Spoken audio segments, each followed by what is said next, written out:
Good morning. Assalamualaikum warahmatullahi wabarakatuh. Kitchen, sa umagang kay ganda. Nasa kitchen tayo ngayon. Magluluto ng bihon. Magandang umaga po sa inyong lahat. Babad muna natin ang bihon. Konting oras. Ayan, nagayat ng onion garlic. At ito'y halo natin ang chicken meatballs. Ayan, ginayat-gayat na ni Bing into small pieces. At saka ang mga gulay, carrots, celery, beans, at saka itong pechay, huhugasan natin maya-maya. At syempre, ang kunting hipon, pangpalasa. Ang hipon, malalaki pala ang na-defrost ni Bing. Anyway, gayat-gayatin na lang natin para lumiit-liit. Dahil malalaki naman ang hipon, gagayat-gayatin natin. At itong mga ulo ay papakuluan natin para yan ang gagawin natin sabaw. Ayan, lagyan natin tubig, tapos iboboil natin. Nalagyan ng tubig na konti, tapos papakuluan natin.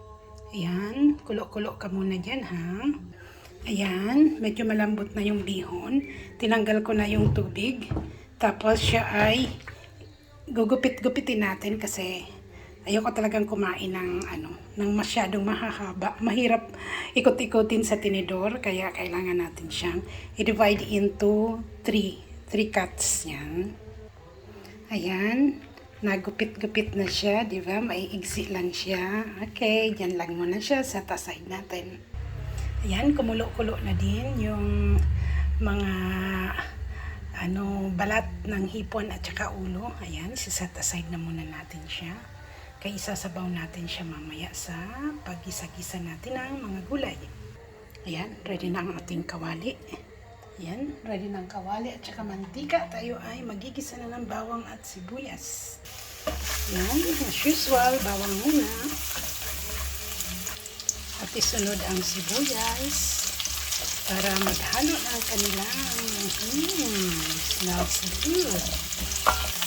Unahin natin yung chicken meatballs. Pre-cook na itong meatballs na ito. Hiwa-hiwa ko lang into small pieces. Minsan, pag available ang chicken natin, chicken ang nilalagay ko. Ito, chicken din ito. Kaso meatballs, pwede na yan. Kaya lang available sa ref. Ayan, ihalo na natin ang shrimp.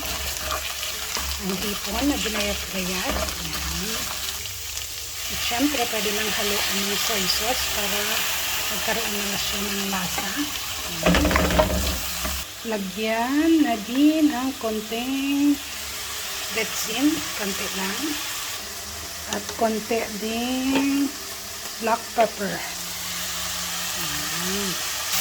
Halo-haloin bahagya ang magsama ang kanilang mga lasa. Lagyan natin ng konting chicken powder para may lasa din siyang konti. Pwede nang ihalo ang carrots. Kasi parang okay na yung hipon niya. Pwede nang ihalo ang carrots. Pati na rin ang beans. Pwede na rin ihalo. At ito yung tangkay ng pechay. Yung part ng medyo matigas-tigas. Yan. Ihalo na natin siya para mas mauna na siya kaysa doon sa dahon. Pwede na natin ihalo itong sabaw dyan para siya lang magluto sa mga gulay. Ayan, nailipat ko na yung konting sabaw. Lulutuin muna natin yung gulay. Ayan. At syempre, tatakpan muna natin. Pwede nang ilagay yung dahon ng pechay at saka celery. Ayan, halo-haloin natin. Tikman kung nasaan na ang lasa. Lagyan ng konting sweet sauce. Yan, halo ulit natin. Ito ay luto na ang gulay. Iahon muna natin para bigyan natin ng pansin yung maluto yung bihon ng bahagya. Yan, inahon muna natin yung vegetable para hindi siya ma-overcook. Ilalagay na natin si bihon. Haluin, haluin. Ayan, kapag medyo kulang ang tubig sa tingin nyo, hindi pa luto yung bihon, pwede nang lagyan ng pakonti-konting boiled water. Meron tayo sa thermos na boiled water. Dadagdagan natin yan maya-maya. Alalay lang ang paglagay, konti-konti. At kapag luto na yung bihon, pwede nang ihalo si gulay. Ayan, feeling ko ay kulang yung tubig. Lagyan natin ng mainit na tubig. Boiled water na yan. Malapit na maluto ang ating pansit. Bihon pala. Malapit ang ating bihon. Ayan. Ayan, looks like luto na ang pansit. Bihon. Ihahalo na natin ihalo-halo na ang mga gulay.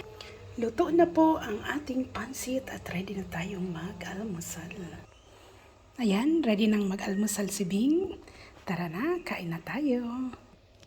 Ready na ang almusal ni Bing. Tara, tikman na natin ang ating nilutong bihon. Yan, umuusok-usok pa. Bismillahirrahmanirrahim.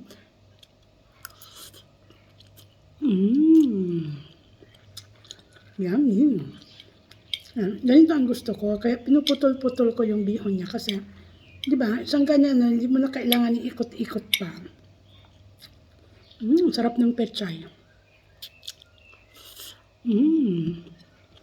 Almusal tayo, mga friends. Alhamdulillah. Sarap ng hipon. Kain-kain sa umagang kay ganda.